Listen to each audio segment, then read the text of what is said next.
Vamos só abrir, né? Então, galera, primeira reunião. Essa é a nossa primeira reunião de inovação, né? Com temas que a gente não está usando no dia a dia, mas que a gente estuda fora off-topic das nossas sprints, tá? Espero que essa seja a primeira de muitas. Espero que todo mundo goste da iniciativa.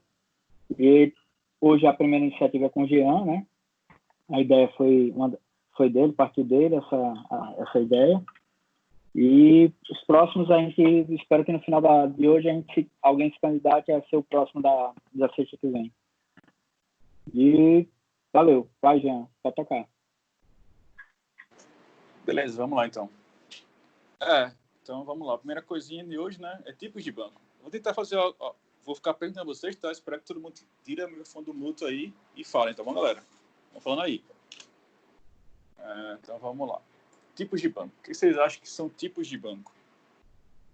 Tira o mudo aí, Rafael, Adelino. Vamos falar aí, galera. O que é tipo de banco para vocês?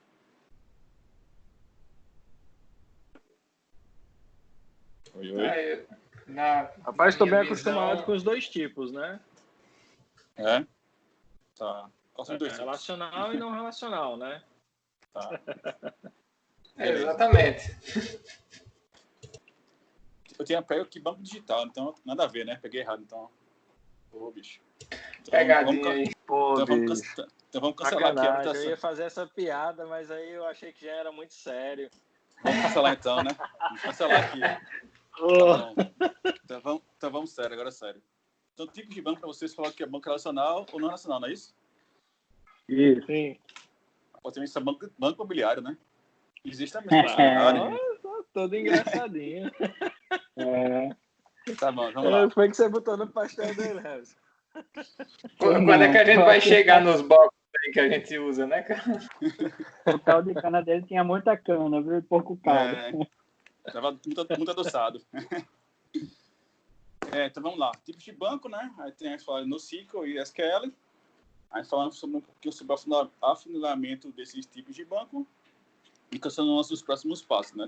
Assim que eu estou fazendo, que eu pretendo continuar a fazer. Então, agora, de fato, são os bancos relacionais, né? Os bancos que têm tuplas, os bancos que são estruturados, né? Para usar a linguagem SQL, né? E tem uma série de pontos que eu vou falar já que definem ele como sendo um banco relacional, né? Aí, os bancos não relacionais vocês falaram, são dois subtipos, né? Que eles não executam SQL puro, né? Eles muitas vezes têm o seu próprio dialeto, né? O Mongo tem um, o Cassandra tem um outro, o próprio Redis tem um outro e por aí vai. E o 4j. E falar também sobre esses tipos que eles têm, né? Então, o que caracteriza um banco relacional, né? Então, assim, são várias regras que caracterizam um banco ser relacional e também isso é bem relevante, essa questão do banco relacional não relacional, que muitas empresas elas têm o seu banco principal, o seu banco de sistema, né, sendo um banco relacional, por N questões, né, até para a maturidade do time, por questões de contratos, enfim. Então, aqui eu vou passar rapidamente por esses diversos fundamentos, diversos regras que fazem um banco ser considerado relacional ou não, né? Então, a garantia de acesso, regra de informação, o dinamismo, né, do catálogo, regra de autorizações, criação de visões, que são as views, né, que os bancos têm, independência entre dados, independência lógica, a questão do ACID, né, que é o I da integridade, né, independência sobre a distribuição. Geralmente, os bancos não são tão bem... Eles não serem com esse intuito de ser distribuídos, né? Então, sempre vai ter um master e alguns slaves, nunca é multi-slave, ou enfim, né? E eles têm uma particularidade, né? Eles nasceram para ser, de fato, bancos, né? Tem vários, mostrando também aqui, para ser bancos que não prezam tanto pelo desempenho, né? Não é o instituto dele, mas sim pela integridade dos dados, né? Então, por isso que eles são bancos relacionais, né? A questão do auxílio, né? Isso é nativo deles. Então, assim, só mostrar aqui um pouquinho que existem diversos bancos, né, relacionais. Isso aí, e muitos deles são proprietários, né? Você teria que pagar para utilizar alguns deles, uma grande parte deles. Aqui mais alguns tipos, né? Então, por que a gente partiu? Porque a gente está usando também o banco nacional, isso também é algo daí, né? Algo dessa parte. Falando sobre isso, tá, e daí? Isso a gente já sabe, né? Isso não é novidade para ninguém. Beleza, correto. A ideia aqui é a gente falar um pouquinho sobre o que nos levou, né? Um estudo prévio e um estudo mais avançado agora desse momento, de que nos dá essa solução que a gente está usando hoje, né? Então, a gente começou e usa como nosso banco relacional, o Postgres.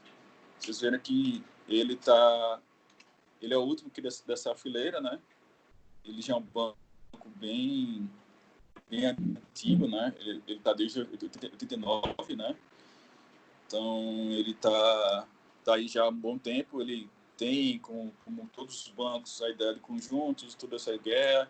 Ele é atualizado com certa frequência. Ele é muito legal quanto a isso, né? Ele tem a questão que a gente vai utilizar já, que é a questão da fotografia no banco, a questão da anonimização, que são plugins.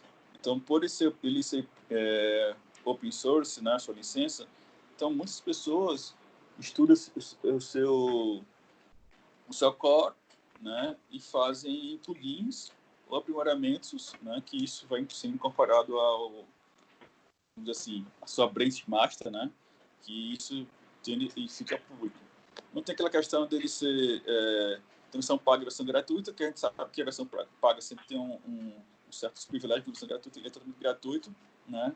Mantido por um grupo específico de pessoas, né, desenvolvedores. Então, isso foi um dos motivos que nos levou a usar o Postgres, né?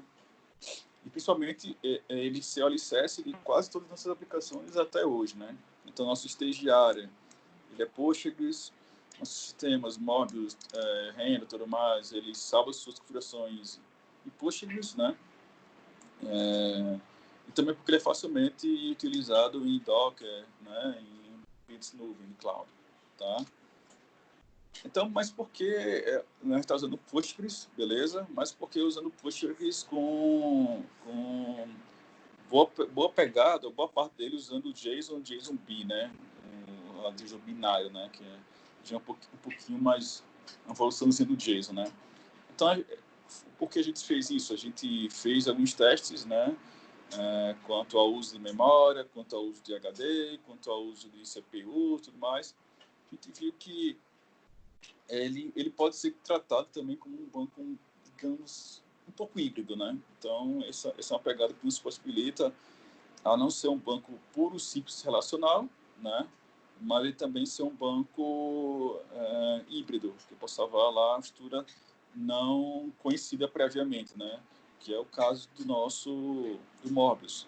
Ao importar, ele cria uma tabela, né? Aqui uma tabela lá, um esquema e uma tabela definida, pré-definida, mas ele não sabe o que ele vai colocar ali dentro.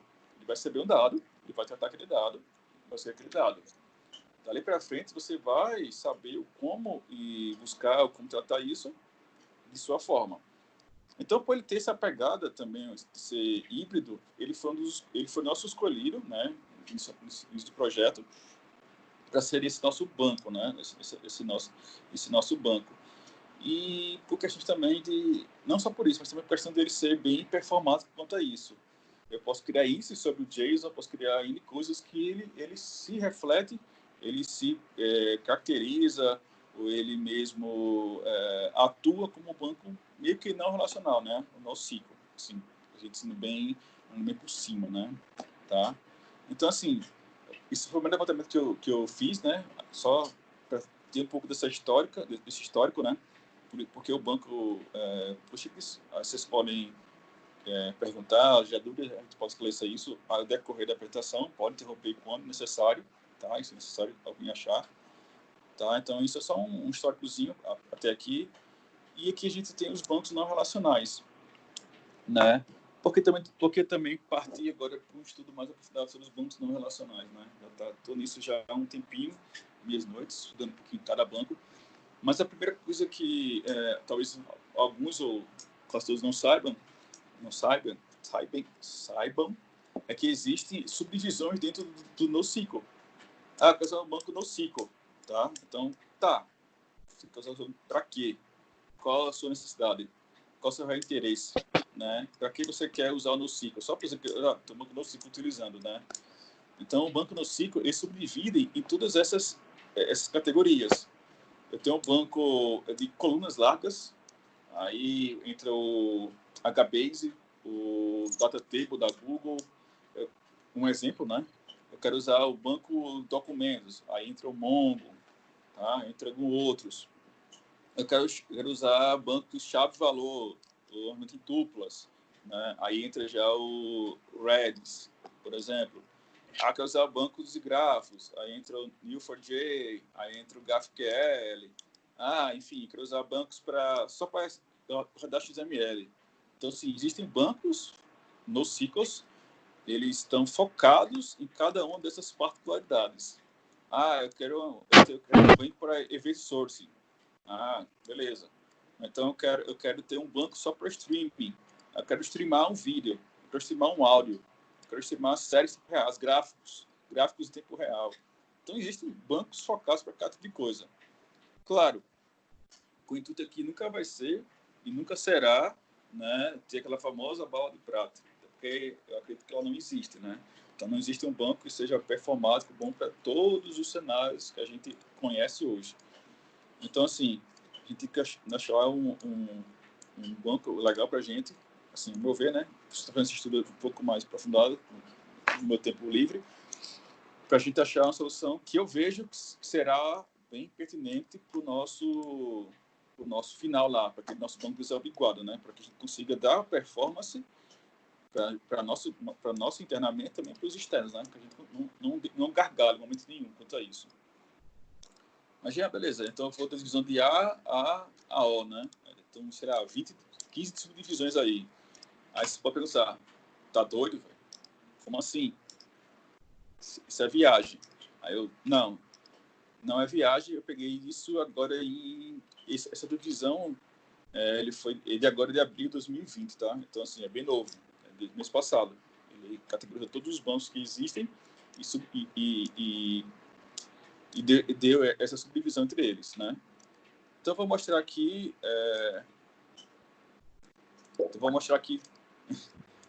um pouquinho só alguns bancos, né? Os bancos não relacionais, na categoria colunas largas, que é o que eles chamam de colunas largas. É aquele que você empurra dado lá, ele vai ter uma única, digamos assim, uma única coluna, né? Com fosse fosse tipo um array, multidimensional, né? Que ele bota uma chave ali e que dali cresce nas colunas, né? Que é o caso do HBase com o Hadoop. Para quem não sabe, o HBase ele é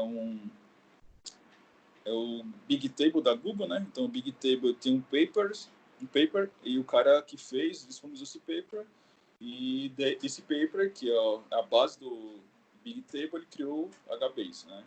Então, o HBase já é usado pelo Facebook, pelo Netflix, pela própria, assim, a base dele é da Google, né, e por aí vai.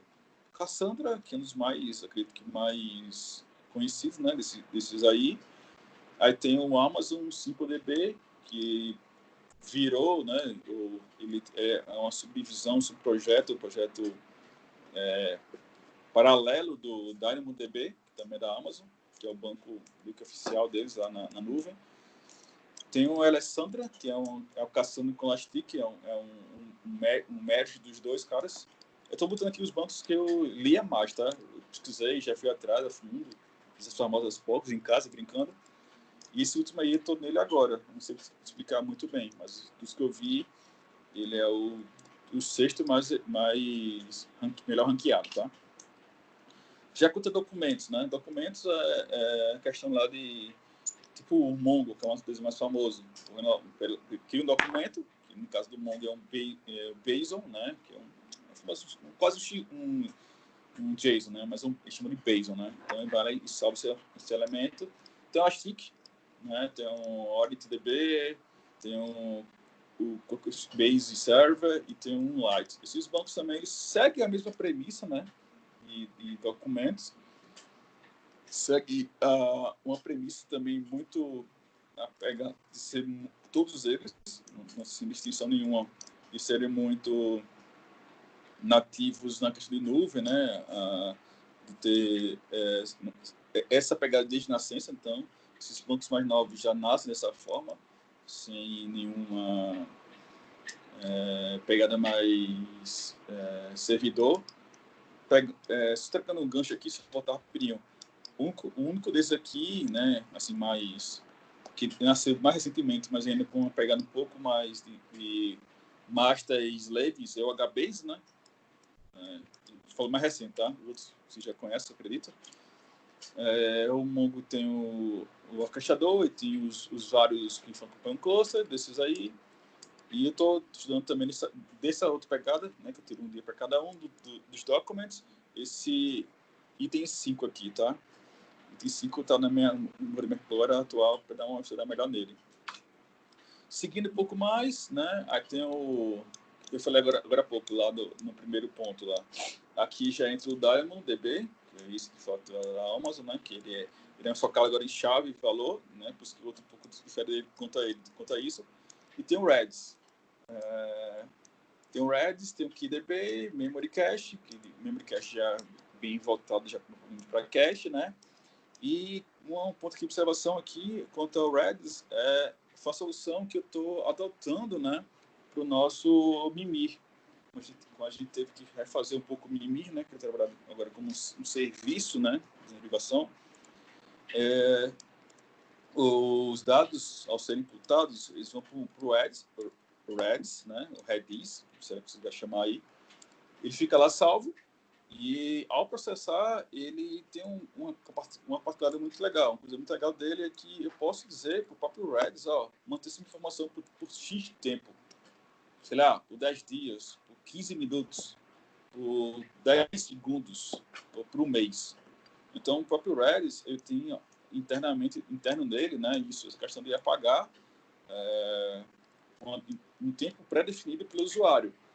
Então, o Redis, por ser um banco um dos mais utilizados, mais, digamos assim, facilmente encontrados, se for portar isso para um outro canto, então, por isso que ele foi, assim, dentre esses aí, escolhido para ser o nosso banco de dados, né, do Mimir, tá? Então, inseriu o dado, processou, tem X tempo lá disponível até que ele seja devidamente excluído automaticamente. Não é o Jean, não é nada que a gente criou, não, mas para o banco. E, por fim, tem o Valdemort, né, que ele está aí. Nosso Valdemort está aí. Ele também é um carinha chave-valor, tá? Porque também eu comecei a estudar os bancos não relacionais, também focado em gráficos, né? Então, no meu radar, por alguns motivos, dentre eles, porque o pessoal da CAPES, da DAV, o próprio Edmilson gosta muito desse tipo de banco. Eles sentem, acho que o prazer de falar que o banco deles é de grafos, que eles acham, por exemplo, a Malha TI, né, que acha que isso é a solução, a bola de prata para muitos problemas deles. Eu não vejo dessa forma, mas, enfim, eu precisava estudar mais para entender melhor até onde eles podem ir, até onde eles conseguem ir e até que ponto eles são performáticos para ir onde eles querem. O Neo4j, eu vi vários artigos sobre ele. De fato, é um banco bem legal de se usar, muito um paradigma totalmente diferente. Então, isso é um ponto a se destacar. Cada banco desse aqui tem que mudar um pouco seu paradigma. Como todo mundo vem no paradigma relacional do SQL e tudo mais, quando você vai entrar em cada banco disso aqui, tem que totalmente esquecer o que você fazia antes, né? Do seu paradigma anterior de SQL, ou até de Mongo da vida, um Cassandra, e tem que ir cada um esquecendo ir lá e entender o que ele faz e para que ele atenda, que é a sua necessidade. Por isso que existem tantas subdivisões quanto a isso, tá? Então, assim, o Neo4j, o Graphic Base, o GraphQL, né? Que é o que o Alexandre usa, que eu instalei lá para ele usar. Então, assim, esses caras têm muitas coisas a nos oferecer, mas, claro, nada é perfeito. Isso também nos oferece muitos problemas, tá? Disseram para mim que o banco no SQL, tipo grafo, eu não teria problemas com duplicidade. Então, nosso desambiguador não seria acessado nesse caso aqui. É uma falsa verdade isso, tá? Porque ele trabalha também linkando coisas. Se eu tenho duas coisas com o mesmo link, ou chega à mesma fonte, então, duplicidade, ele não trata esse tipo de coisa. Então, assim, ele não é a bala de prata. Para ele, você tem que ter, tem que entrar e fazer certos ajustes que garantam isso. Em qualquer outro banco, consideraria da mesma forma, tá? Tá, beleza, e agora? Né? Eu fiz esse estudo prévio, vi o que a gente tinha. Aqui embaixo eu botei o link. Não sei se vê mesmo, ou não, né? Tá, proteção só. Na tela? Eu tô vendo. Tô vendo sim. Mas a apresentação? Tô vendo sim. A apresentação. Tô vendo a web. apresentação, não. Tá, A web. Peraí. Era o site RedTube, era? Aquele lá? Era. Eu tirei print mesmo na hora, né? Show. Estão vendo aí alguma coisa? Não. No SQL, o site. Gente, fala comigo. Tô vendo sim. Sim. Estrela vermelha aí, ó. Positivo. Positivo aparente, né? Beleza. Então veja aqui, ó. Eu peguei daqui alguns exemplos, né? Fui olhando. Você perceba aqui que ele tem mais de 225 atuais bancos, né, listados. Aí vai dividindo aqui, ó. Eu falei, né? A questão ele chama coluna larga, né? Aí mostra aqui vários bancos. Aí documentos, vários bancos. Cada um ele tem como entrar e ver melhor a documentação, ver melhor dados, ver melhor, enfim, coisas que lhe remetam a quem usa, como usar, ou ao próprio carinha. Então percebam aqui que é uma variedade imensa de bancos, né? Bem extensa mesmo. E lá embaixo vocês vão ver que existem uns não categorizados. Então, assim, cara, esse cara tem aqui, não categorizados. Ele tem características que podem entrar em mais de um, características ainda não levantadas, tá? Então, assim, percebo que a gente está num mundo aqui de banco de dados, não é minha área de fato. Eu gosto muito do banco de dados, mas assim, não é a minha área fim. Eu estou tentando dar um gás nisso há um tempo, né? Para vocês verem que, assim, é um mundo passando um paralelo de bancos aí. No NoSQL aqui, vocês olham aqui, é um mundo. Quando você vê que alguns só conhecem, como fala NoSQL, conhece o Mongo, Cassandra e Elastic. Pronto, é o mundo NoSQL, mundo NoSQL que existem. Vou voltar para cá agora. Tá. E agora? Então, o que eu estou fazendo atualmente, né? Comecei a ter meu tempo. Estudar um pouco mais sobre isso. Estão vendo certo aí? Sim. Tô certo e aí? Sim, a apresentação. Então, o que eu estou fazendo por enquanto, né? Eu estou me focando também. Além de estudar um pouco mais sobre os benchmarks, né? Ou seja, comparativo entre os bancos, para uma mesma pegada, né? O que eles têm em comum, o que eles têm de bom me oferecer, o que eles podem fazer para mim, né? Qual a minha finalidade? Leitura, escrita. Eu não me preocupar com a velocidade de escrita, só me preocupar com a leitura. Qual o melhor banco? Não me preocupo com banda, nem com armazenamento. Qual é o melhor banco? Entendeu? Esse tipo de benchmark eu estou tentando ver os melhores. Eu vou chegar ao ponto. Para quê? Para esse nosso banco, né? Que ele vai ser consumível pelas APIs lá no Fé na hora, né? Então, assim, todo mundo tem que consumir aquela informação, ao meu ver, né? Tipo, já conectando no final já, da melhor forma possível, a forma mais otimizada, a forma mais rápida, e eu garantindo que chega a ele o melhor dado, né? Assim, quero buscar por AXX, sei lá, cara, eu vou entregar o artista que eu encontrei aqui. Mas encontrar o artista que eu encontrei aqui da melhor forma que eu encontrei. Mais rápida, mais preciso, mais tudo. Para isso que eu estou fazendo mais. Já criei algumas POCs internas, né? Então, não estou fazendo aqui no meu tempo, minhas POCs. Estou criando os esboços, né? Isso aqui acha legal para isso. Então, eu criei uns esboços aqui. No caso do Reds, né? Eu tinha achado bem legal a ideia deles, da questão de manter, inspirar e tudo mais. Ser nativo. Então, assim, é nativo, bicho, não precisa fazer nada. Mesmo que errar a programação, o bicho vai pagar sozinho, não. Porque eu disse que era dessa forma, né? Estou estudando aplicações, casos práticos, né? Então, por exemplo, essa do Reds lá, ficar um tempo X, eu achei legal. Porque, assim, eu sei que um cara pode ir lá mandar a divulgação e esquecer, mas tem 30 dias para olhar lá. Depois disso, bicho, eu apaguei. Se não queria, você não teve tempo, eu apaguei. E por que isso também? Porque ele não requer uma criticidade muito alta. O desligador, ele vai botar lá o dado, eu vou desambiguar, mas caso aquilo ali se apague do que é tipo X, cara, aquilo ali pagou. Você quer novo, muito novo dado, porque o processo te deu de outro.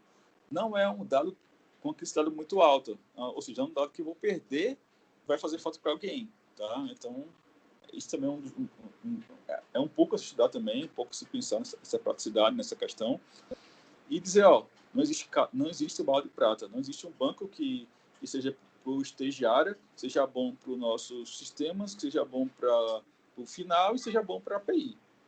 Não, existe, cada um tem seu foco, cada um tem a sua particularidade, e a ideia é essa, né? A ideia é a gente ver cada um tem a oferecer. Claro, não criar sala de fruta, não ter um banco para cá, um banco para cá, um banco para cá, porque isso onera a nossa infra. A gente tem especialista para cada tipo de banco, cada tipo de ambiente, não é isso. A ideia é achar um que eu saiba no que ele é bom, e eu saiba o que eu tenho a me oferecer, e o que ele pode me ter, que eu posso ter com ele. Então, é isso que coisa também que eu estou também ponderando um pouco nos meus estudos, né? Para saber aonde e em que botar, né? Cada coisa dessa, cada banco desse. Tá, então quais são os próximos passos, né? Opa, ainda não é esse aqui não vamos comer agora não, peraí galera. Não vou criar Cadê ainda. os pastéis? Calma. Mas vamos lá, quais são os próximos passos? O que estão por vir, né? Como eu falei, o Reds, né, o banco Reds, que é aquele chave-valor, né, uma das categorias lá que eu apresentei, eu pensei nele para não ser nosso cara do desaplicador. Por quê? Eu falei, tem baixa complexidade e o MIMI, no caso aí, tem uma baixa criticidade de dados, ou seja, eu não preciso ter muito preocupação se aquilo perder. Claro, não é legal, não é o que a gente quer, mas assim, caso um desastre ocorra, pegar pior caso, nossas instâncias morreram tudinho, beleza, ali não tem problema, entendeu? Então, ali pode ser facilmente reimputado e tratado, beleza. Da parte legal dele, que eu vi que essa questão da limpeza que ele faz nativamente, né? Eu posso definir isso. Ele tem listas lá que são persistidas e outras listas que eu posso deixar em memória e dizer, mantém memória por tanto tempo. É um cache, basicamente é um cache, tá? Ele se define como real time, então isso para mim foi também outro ponto em destaque, né, para ele, porque o cara que desabrigou, ele quer saber o resultado clicando direto, provavelmente vai ficar lá dando F5, feito um doido lá, para até saber o resultado daquele dado que ele quer. Então, como aqui é real time, que está ali em memória, então o dado aí, tá, pronto, é você. Ele é baseado em chave-valor, então, ao imputar um dado, né, no MIMI, eu já digo, o seu resultado vai estar disponível nessa URL, e no final da URL põe lá uma chave. Então, aquela chave que está na URL vai ser a chave que está lá no meu Redis. Então, memória, cara, melhor dos mundos, tá? E falei, ele vai armazenar nossas desambiguações, tá? Então, ele vai armazenar os dados ali por um tempo que a gente definir, isso é parametrizado lá no nosso application, ele vai estar lá e pronto, desambigou, acabou-se, tá? Agora, ainda não cheguei a um consenso, estou precisando também um pouco isso, quem quiser também me ajudar aí, a gente pode criar um grupo de fora do trabalho, né, fora do ambiente, para um banco, um possível banco, né, para afinar a área. Esse meu estudo tem como intuito isso, né? Saber, entre esses bancos, qual é o melhor a gente aplicar futuramente. Então, eu pensei nele, né? Com performance, deu muita performance, Gostaria que fosse bem performado com esse banco, bem legal, né? Que demore 22 horas para ter um resultado, né? 10 minutos para ter resultado, acho que é muito. Queria ter resultado em 10 segundos, 15 segundos. Olhe lá, se muito for, né? Que ele trate de forma igualitária, né? Para ele dependa se é dado X, Y, Z, ou seja, ele possibilite ter uma heterogeneidade de dados, né? Que a leitura dele seja quase real time, né? Se for real time, melhor ainda, mas enfim, não vai ser, porque o que importa nele é a velocidade de leitura, não a escrita, porque a escrita é como se é algo assíncrono, né? Algo em batch, algo por baixo dos panos, né? Então, bicho, se demorar 10 minutos pode demorar. Ninguém está preocupado, ninguém está esperando isso para ler aquele dado, né? Mas a leitura tem que ser muito rápida. E que ele se integre facilmente com APIs, porque a API possa integrar facilmente com ele. Ou seja, como é o uso nosso estagiária. A estagiária é integrada quase nativamente com a nossa API. A gente criou na forma da nossa API que ele integra, que consiga buscar os dados, consegue fazer tudo pela API lá. Então, assim, tem que ter essa integração bem fidedigna com a API, né? Que consiga fazer toda a operação, likear, cai lá, né? Que a gente consiga ter essa ideia de mensurar e ver isso muito rapidamente, muito tranquilamente, tá? Bom, passosão, né? E a ideia é justamente essa, né? Eu estou aqui já estudando alguns desses, como eu falei. Quem quiser ou tiver algo a agregar, material e tudo mais, eu seria muito grato se passar, né? Ou experiência, né? Eu já perguntei a alguns aí, a gente fala muito do Cassandra, já tem o Cassandra. Eu usei muito Cassandra lá na BDJ.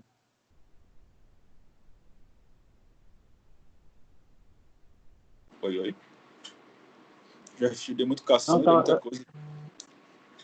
Muito Cassandra aqui, né? Eu comentei que eu tenho usado muito lá na BDJ o Cassandra, gente. Muito bom mesmo.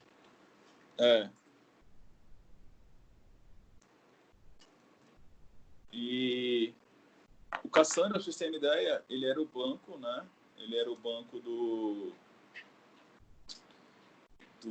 Facebook, se não me engano, posso estar enganado, mas eles migraram para o HBase agora, por questões de performance também. Mas não parte específica deles, né? A parte de chat, se não me engano, o Messenger é no HBase. Enfim, não falei mais uma vez, a gente fala em prata.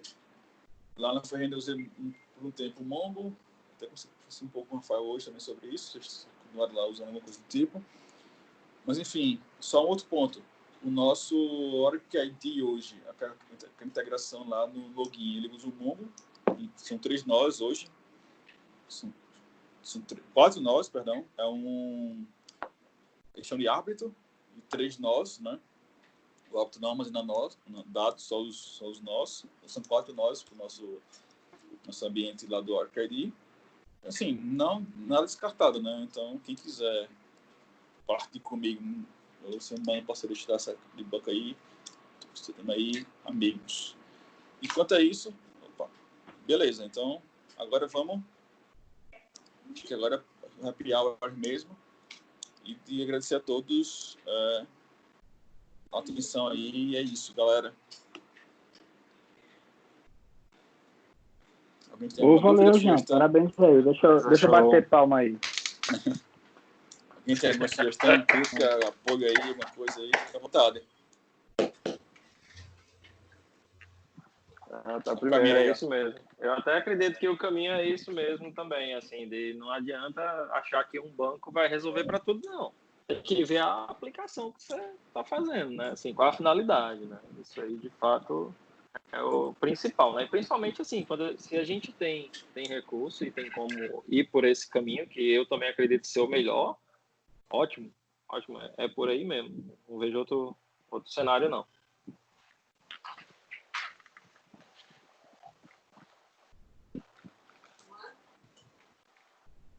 Show de bola.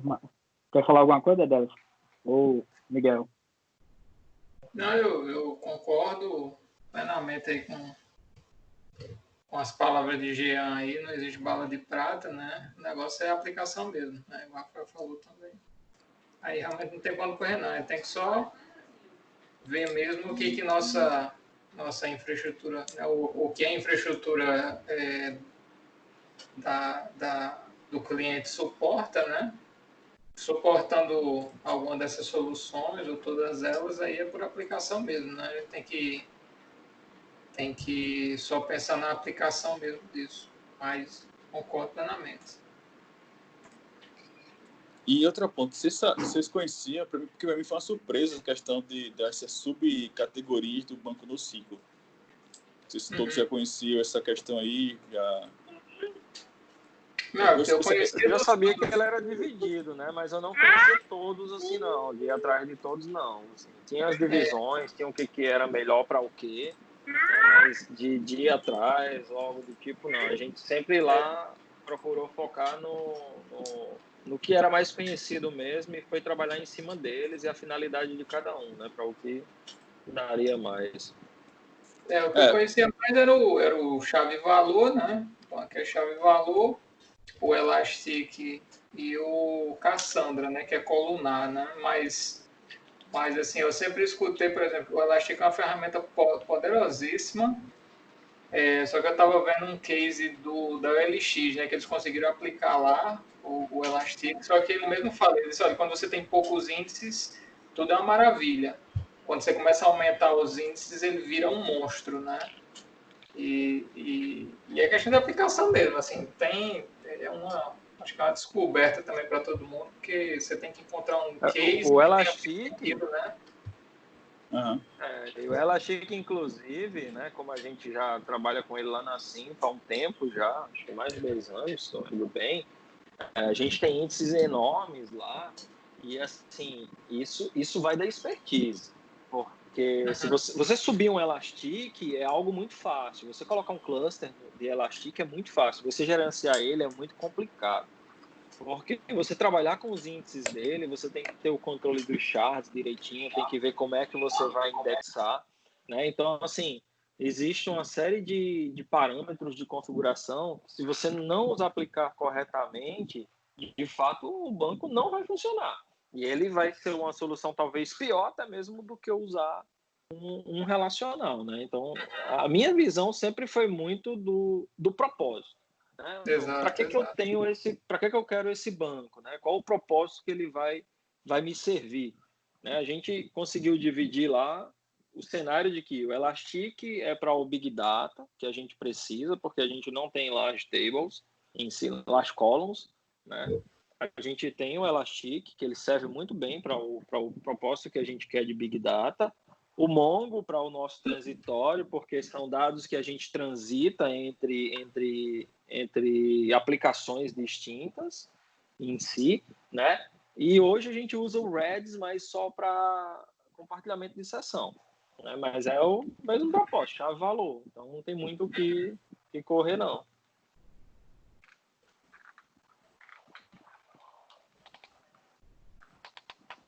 Legal, a ideia é essa mesmo, né? A gente, cada um trazer um pouquinho, né, do que está vendo.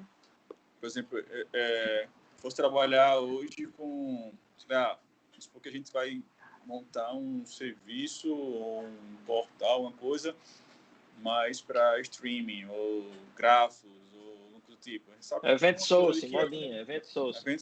Event source, Não, mas tem os bancos lá, cara, de event sources, tem alguns. Sim. Então, event source aqui.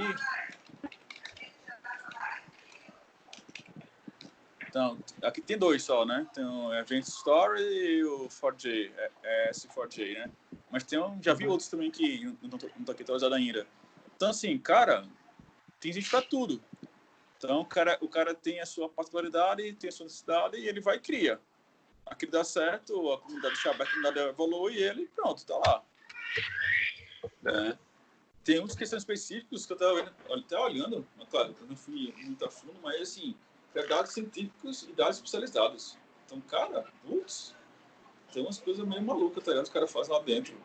Peguei tem um artigo, só curiosidade mesmo pra ver, porque esse cara, loucura, velho, loucura. Mas, assim, é dessa mesmo, gente. É assim, por exemplo, para trabalhar com petabytes. Ele fala, ó, petabytes você pode ter um cluster para petabytes, ou você tem que ter, então tem um caso, né, um case de alguém que tem 100 mil, o node, né, o parque dele de bancos tem 100 mil nós. Então, assim, cara, 100 mil nós, para gerenciar isso, tem que ser um puta infra, tem que ser um puta cara que saiba tudo, deu um pau, sabe corrigir tudo aquilo. Porque o Rafa falou, o fato de subir um banco é muito simples. Hoje, com o Docker ainda mais, é mais fácil ainda. Dockerrun, que banco é esse? Subiu. Então, cria um compose lá e pronto. Faz o que quiser, faz miséria. Mas o que eu estou também aqui, dentro do meu radar, das minhas coisas aqui, é eventuais bugs. Estopou, parou, crashou aqui a minha base. E agora? Fudeu, perdi tudo. Entendeu? Esses contornos também, como fazer e como fazer, né? Não adianta eu ter uma puta infra que resolve tudo mais, deu um pau, perdi tudo, lascou. Senta e chora. Não é bem assim, né? A gente tem que ser um pouco mais proativo. Eu tava vendo cara dando uma palestra lá do Cassandra, né? E aí, assim, eu não sei como é que o Elastic funciona nesse sentido, mas o Cassandra, ele tem... Você consegue replicar infraestruturas, né? Então, assim, você cria em três infras diferentes, você cria o mesmo conjunto de nós e de clusters, e ele se autorreplica os dados nesses 3 pontos, por exemplo, né?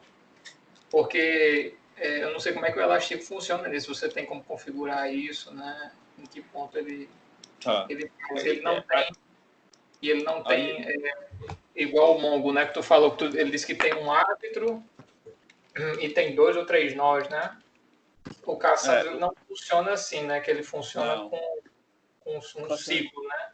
O Cassandra tem um problema, né? É isso justamente o problema do Cassandra. Alguém que não está recebendo pacotes, ao retornar ele meio que fica meio que sobrecarregado, até se igualar em volumes, né, em dados dos outros. Sim. Então, assim, isso eles citam em alguns artigos que você vai lendo sobre Cassandra um problema, né?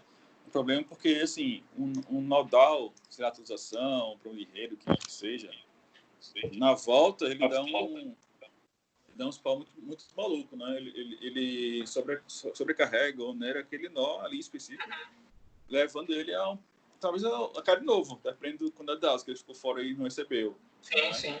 Por isso que um dos pontos que ele falou que esses maiores, ele tem mais nós do que ele precisa. Como eu falei, esses 100 mil nós,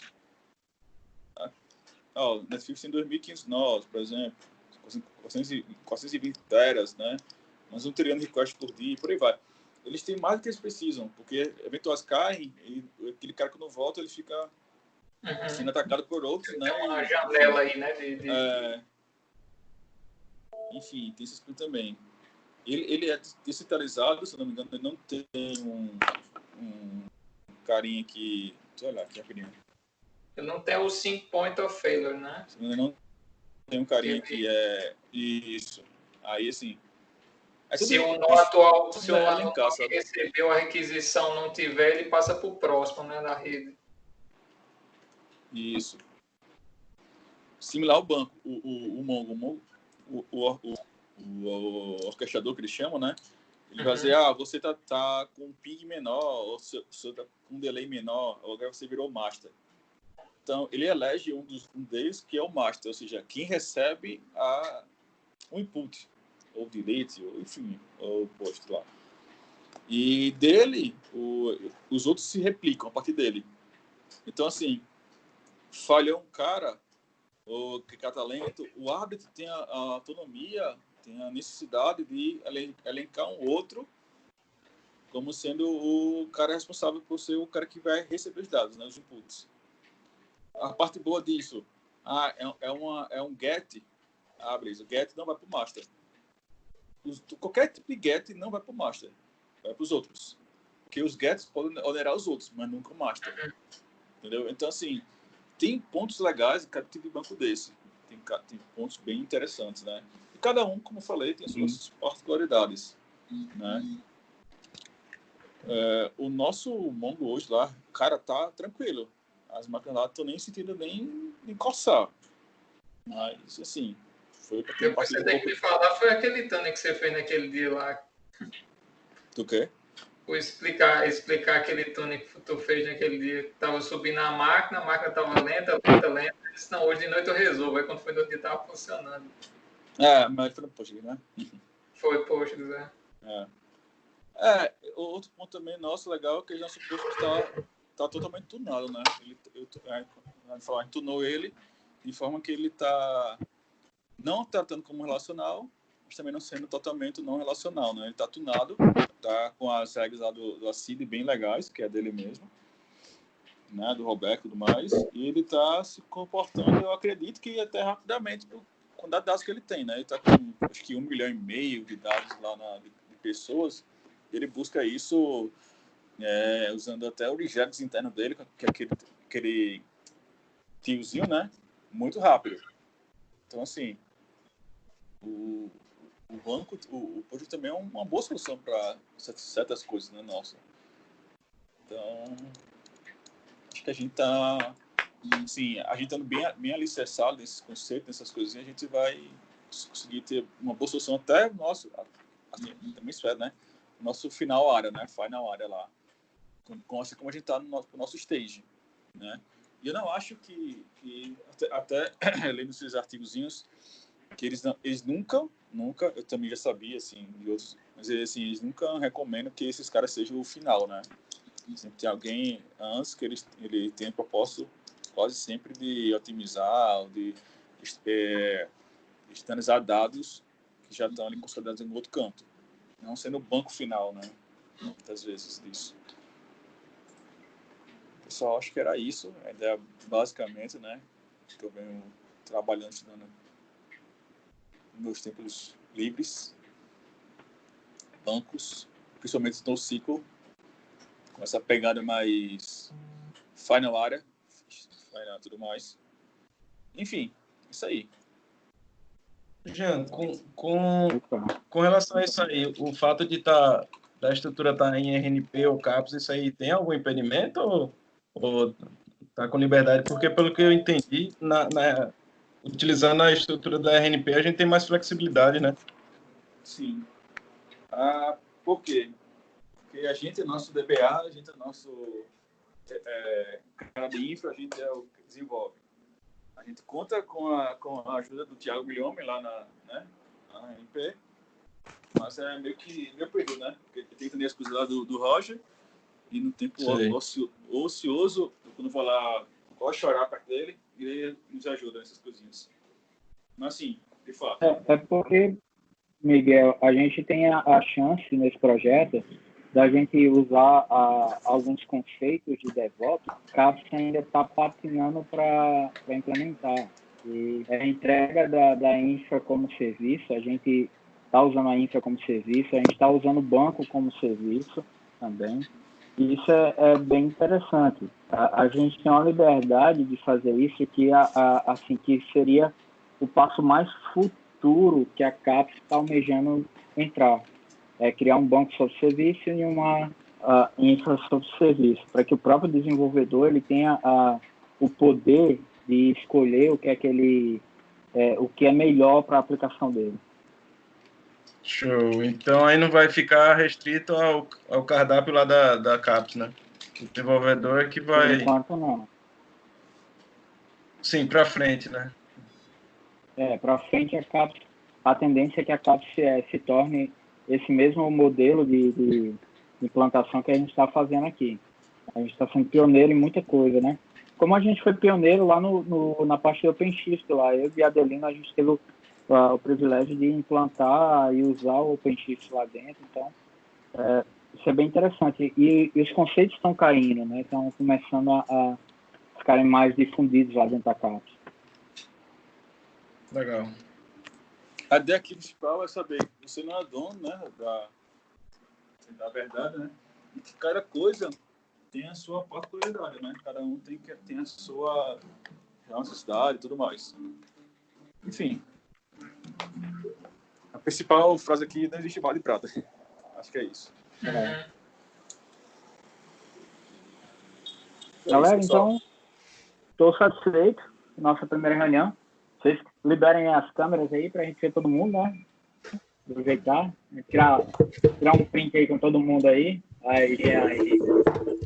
Jean, o bicho é tão inquieto que ele não fica parado nem na apresentação, ele fica rodando na casa. Tô aqui já mesmo. O bicho fica rodando na casa, pô. No computador. Eu não sei como é que a Maria não aguenta, né? Já desliguei lá, já teve a tela, já eu volto pra lá. Beleza, então, senhores. Obrigadão aí, bom final de semana. Rafael, eu mandei aquela tua foto lá pra Thalita. Thalita disse, pô, pela primeira vez eu tô vendo o rosto do Rafael, né? Eu nem conheci, pô. Mas aqui chegou, meu amigo. Aqui foi ligeiro, viu? Nem conheci o bicho, pô. O bicho viu de barba aí, pô. Cabelo agora, cabelo grandão, sem barba. Ixi. Rapaz, o pior é que a barba eu tirei hoje, bicho. As meninas sempre reclamam aqui. E vou me aventurar ainda a deixar a minha esposa cortar meu cabelo, viu? Quero ver a presepada. Olha os amigos do papai aqui, tudo. Ainda bem que foi antes da foto. Fala aí com os amigos do papai. Tá mostrando o relógio aí, que ele fez. Aí. Eita, é legal. Eita, relógio massa aí, hein? Você aqui é bom barato, é bebê. Aí de cabeça nos cantos, não, viu? O meu levou já 3 quedas. Tá foda. Já 3 quedas. Esse aqui cai só, mas até agora, graças a Deus, não se machucou, não. O meu já abriu a boca 2 vezes, velho. Eita. Senhores, bom final de semana aí pra vocês, viu? Valeu, pessoal. Um abraço, hein? Valeu, galera. Até mais. Tchau, tchau. Tchau.